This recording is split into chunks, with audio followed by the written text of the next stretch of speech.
क्या किसी सरकारी कर्मचारी की दूसरी पत्नी पारिवारिक पेंशन की हकदार हो सकती है,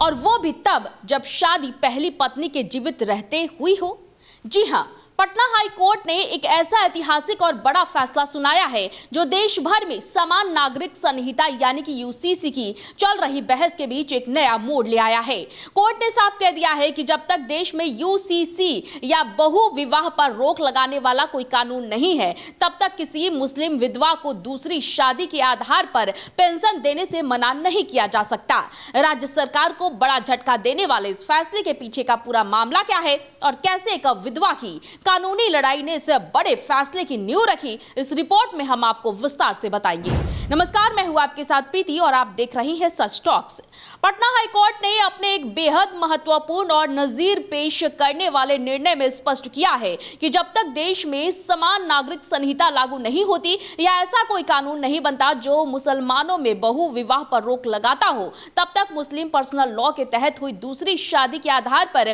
किसी मुस्लिम विधवा को पारिवारिक पेंशन देने से राज्य सरकार इनकार नहीं कर सकती है। यह आदेश हाईकोर्ट के जस्टिस पूर्णेंदु सिंह की एकल पीठ ने मृत सरकारी कर्मचारी की दूसरी पत्नी नजमा खातून की ओर से दायर याचिका पर सुनवाई करते हुए दिया है। पूरा मामला यह था कि मृतक सरकारी कर्मी मोहम्मद उस्मान ने अपने जीवन काल में ही अपने पीपीओ यानी कि पेंशन भुगतान आदेश में सुधार के लिए एक आवेदन दिया था। उस आवेदन में उन्होंने अपने मृत पहली पत्नी का नाम हटाकर दूसरी पत्नी नजमा खातून और पहली पत्नी से हुए पुत्र के नाम की जगह दूसरी पत्नी से हुए पुत्री का नाम दर्ज करने का आग्रह किया था। पति की मृत्यु के बाद जब नजमा खातून ने पारिवारिक पेंशन के लिए स्वास्थ्य विभाग का दरवाजा खटखटाया तो विभाग ने पहली पत्नी के जीवित रहते दूसरी शादी करने को अवैध करार देते हुए उनकी अर्जी को खारिज कर दिया। इसके बाद नजमा खातून ने हाईकोर्ट में याचिका दायर कर सरकार के इस आदेश को चुनौती दी। हाईकोर्ट ने मामले की सुनवाई करते हुए सरकार के रुख को गलत ठहराया